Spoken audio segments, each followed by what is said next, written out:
സത്യത്തിൽ ഇപ്പോൾ നടന്നുകൊണ്ടിരിക്കുന്ന ഈ ഒരു ആരോപണങ്ങൾ, പോലീസിനെതിരെയുള്ള ആരോപണങ്ങൾ, ഈ കസ്റ്റഡി മർദ്ദനങ്ങൾ, അതൊക്കെ ഇങ്ങനെയൊക്കെ ഒരു തീരുമാനങ്ങൾ എടുത്താൽ നിർത്താൻ കഴിയും? അല്ല, അത് most of the things depends on the D G. ഞാൻ പറഞ്ഞില്ല, രാജഗോപാൽ നാരായൺ സാറിൻ്റെ പോലൊരു ഡി ജി ഒക്കെ ഉണ്ടാണെങ്കിൽ വളരെ എളുപ്പമാണ് തിങ്സ്. ഡി ജി പോലീസിൽ 3 ഫൾക്രംസാണ് ശരിക്കുള്ളത്. 1 SHO, 2 SP, 3 DGP. ഇതിനിടയിലുള്ളതൊക്കെ അങ്ങോട്ട് ഒരു ഇതിനെ ഫില്ല് ചെയ്യുന്നു മാത്രമേ ഉള്ളൂ, fillers. But the fulcrums are these points. അപ്പോൾ ആ 3 ഫൾക്രംസ് പ്രോപ്പറായിട്ട് വർക്ക് ചെയ്യുകയാണെങ്കിൽ പോലീസിങ് വിൽ ബി ഗുഡ്.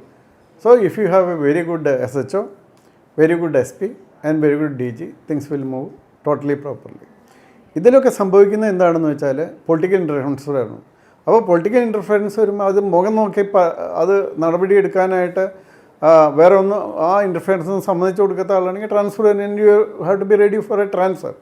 ഇപ്പോൾ സുപ്രീം കോടതിയുടെ നിയമം ആക്ച്വലി നിലവിലുണ്ട്. SHOനെയും SP-നെയും IG-നെയും DGP ഒക്കെ മാറ്റണമെങ്കിൽ 2 വർഷം വേണം. ഇപ്പോൾ എന്തായാലും എൻ്റെ കേസിന് ശേഷം ഈ 2 വർഷത്തെ ഇവിടെ ക്ലിയർ ആയിട്ട് കിട്ടുന്നുണ്ടല്ലോ അവർക്ക്. ഇപ്പോൾ റിട്ടയർ ചെയ്യാൻ ഇതാ പോലും 1 വർഷം എക്സ്റ്റെൻഡ് ചെയ്ത് കൊടുത്ത് അവരെ 2 വർഷത്തേക്ക് നിർത്തുന്നുണ്ട്. പക്ഷേ അതിൽ കുറേ ഫിറ്റ് പാർട്സ് ഉണ്ട്, അത് വേറെ കാര്യം.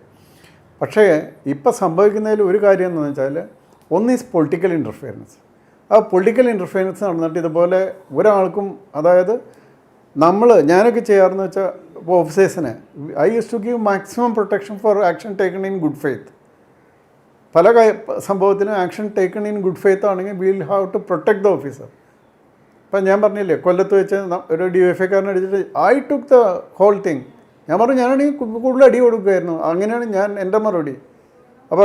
ഇപ്പോൾ അതുപോലെ വേറൊരു സംഭവം ഉണ്ടായിട്ടുണ്ട്. ഇപ്പം ഞാൻ പറഞ്ഞ കള്ളച്ചാരായം പിടിക്കാൻ പോയ ഒരു SIനെ എൻ്റെ സീനിയർ ഓഫീസർ സസ്പെൻഡ് ചെയ്തു. അപ്പോൾ ഞാൻ ട്രെയിനിങ്ങിന് പോയി തിരിച്ചു വന്നപ്പോൾ ഇയാളെ എൻ്റെ അടുത്ത് വന്നിട്ട് പറഞ്ഞു, സാറ് പറഞ്ഞ കാര്യമാണ് ഞാൻ ചെയ്തത്, അത് ഞാൻ സസ്പെൻഷനിലായെന്ന് പറഞ്ഞു. ഞാൻ നേരെ IG-യുടെ അടുത്ത് പോയിട്ട് പറഞ്ഞു, സാർ ഇത് പറ്റില്ല. if a legal action is taken by an officer and an illegal action is taken by my senior officer, what is this? അപ്പോൾ അങ്ങനെ നമ്മൾ ചെയ്തിട്ട് അവൻ്റെ അവസാനം നടപടി ഉണ്ടായത്, ഓർഡർ ആൾറെഡി ഇട്ടുകൊണ്ട് ഞാൻ പറഞ്ഞു ഒരാഴ്ച കൊണ്ട് അയാൾക്ക് പ്രൊമോഷൻ കിട്ടേണ്ടതാണ്. ഒരാഴ്ച കൊണ്ട് എൻക്വയറി തീർത്ത് അയാളുടെ എൻക്വയറി അയാളെ ക്ലിയർ ചെയ്ത് ഹി വാസ് പ്രൊമോട്ടഡ്. അപ്പോൾ അങ്ങനെ നമ്മൾ കർശനമായിട്ട് നിൽക്കുകയാണെങ്കിൽ എൻ്റെ പോലെ ഔട്ട്സൈഡ് പോലീസിലൊക്കെ കുറേ നാൾ വർക്ക് ചെയ്യേണ്ടി വരും. അതിന് യു ഷുഡ് ബി റെഡി. അതിന് പ്രശ്നം ഉണ്ടാകരുത്. ഇത് ഒരു കാര്യം.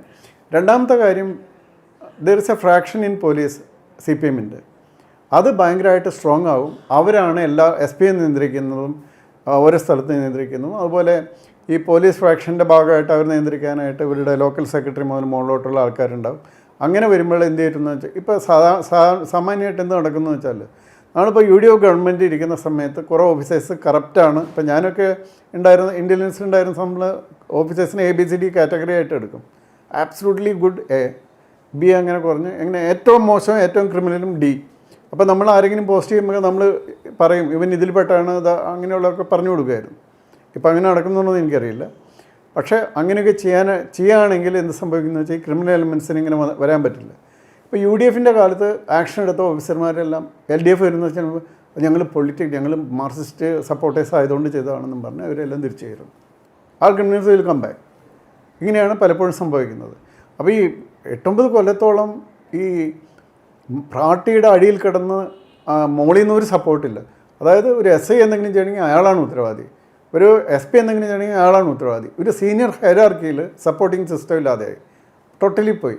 അപ്പോൾ അപ്പന ചെയ്യുക എന്നുള്ളൊരു കാര്യമായിട്ട് ആ സിസ്റ്റം മാറി. അതപ്പോൾ പൊളിറ്റിക്കൽ ഇൻ്റർഫിയറൻസാണ്. അതുപോലെ തന്നെ ഈ സീനിയർ ഓഫീസേഴ്സ് നന്നായിട്ട് നോക്കണം. അപ്പോൾ നല്ല ഓഫീസേഴ്സിനെ സപ്പോർട്ട് ചെയ്യണം, ചീത്ത ഓഫീസേഴ്സിനെതിരെ പ്രോപ്പറായിട്ട് നടപടി എടുത്തുകൊണ്ടിരുന്നാൽ അപ്പോൾ ആ നടപടി എടുക്കാൻ അയാൾക്ക് പറ്റണം. ഇപ്പോൾ ഒരു SP നടപടി എടുക്കുകയാണെങ്കിൽ അതിന് DIG-യും IG-യും DG-യും സപ്പോർട്ട് ചെയ്യണം. So DG can do it because 2 years he cannot be transferred. He can, if he wants, he can do it. അതാണ് ഞാൻ പറയുന്നത്. അപ്പോൾ ആ സിസ്റ്റം വർക്ക് ചെയ്യുന്നില്ല.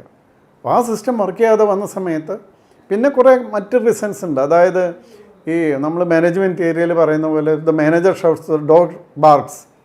ഈ ഒരു സിസ്റ്റം കേട്ടിട്ടുണ്ടോ? അതായത് ഒരു ഓഫീസിൽ വർക്ക് ചെയ്യുന്ന ആളാണ്. അപ്പോൾ അയാളുടെ മാനേജർ അയാളെ ഷൗട്ട് ചെയ്തപ്പോൾ അയാൾ വീട്ടിൽ വന്നു. അയാൾക്ക് ആ വിഷമത്തിന് അയാളുടെ ഭാര്യയെ കുറേ ഷൗട്ട് ചെയ്തു. ഭാര്യ ഷൗട്ട് ചെയ്ത സമയത്ത് അവരെ നോക്കിയപ്പോൾ അവിടെ മോനാണ് അവിടെ ഇരിക്കുന്നത്, അവനൊരു അടി വെച്ച് കൊടുത്തു. അവൻ എന്ത് ചെയ്തു, അവിടെ നോക്കിയപ്പോൾ അവിടെ പട്ടി കിടപ്പുണ്ട്, ആ പട്ടിക്ക് എന്നൊരു ചവിട്ട് കൊടുത്തു. അവസാനം പട്ടി വരച്ച്. അപ്പോൾ manager shouts and dog barks, ഇതാണ് ആ തിയറി. അപ്പോൾ അതേപോലെ ഈ സിസ്റ്റത്തിൽ എന്ത് സംഭവിക്കുന്നത് വെച്ചാൽ ഈ സഫറിങ് മുഴുവൻ വരുന്ന അവസാനം ഇത് ഏത് പാവത്തിൻ്റെ മേലാണ് കൊടുക്കാൻ പറ്റുന്നത് അവനിട്ട് മാക്സിമം ചെയ്യും. പിന്നെ പോലീസിൽ ഇപ്പം ഞാൻ DG പ്രസൻസും ആയിരുന്ന ആളാണ്. ഞാൻ ശരിക്കും ഇപ്പോഴും പറയുന്നത് പോലീസിലൊരു 10% ക്രിമിനൽ ആക്ടിവിറ്റി ഉള്ള ആൾക്കാരുണ്ട്, ടെൻഡൻസി ഉള്ള ആൾക്കാരുണ്ട് പോലീസിൽ. 90% നമുക്ക് ഔട്ട്സ്റ്റാൻഡിങ് ആൾക്കാരുണ്ട്, ജീവൻ കഴിക്കാൻ തയ്യാറായ ആൾക്കാരുണ്ട്, ബെസ്റ്റായിട്ട് ആൾക്കാരെ നോക്കുന്ന. പക്ഷെ ഒരു 10% ഇങ്ങനത്തെ ആൾക്കാരുണ്ട്. അതിൽ തന്നെ 5% നമ്മൾ ഒരു പക്ഷേ ജയിലുകളിൽ പോലും കാണാത്ത ക്രിമിനൽ മൈൻഡഡായിട്ട് അങ്ങനെ ചെയ്യുന്ന ആൾക്കാരും പോലീസിലുണ്ട്. So we have to weed them out. അവരെ നമ്മൾ വീഡ് ദം ഔട്ട് ചെയ്യുന്നില്ലാത്തോടത്തോളം കാലം അത് ഇങ്ങനെയാണ് വീഡ് ദം ABCD കാറ്റഗറി ഒക്കെ ഉണ്ടായിട്ട് അങ്ങനെ വീഡ് ദം ഔട്ട് ചാൻസ് കിട്ടാതെ അങ്ങനെയൊക്കെ ചെയ്യാനും പറ്റുള്ളൂ. പഴകെ അവനെ പൊളിറ്റിക്കൽ ഇൻഫ്ലുവൻസ് വെച്ച് അതുപോലെ രക്ഷപ്പെട്ടൊക്കെ പോയി വരുമ്പോൾ ഇത്തരത്തിലുള്ള സംഭവങ്ങൾ കൂടുതലുണ്ടാകും.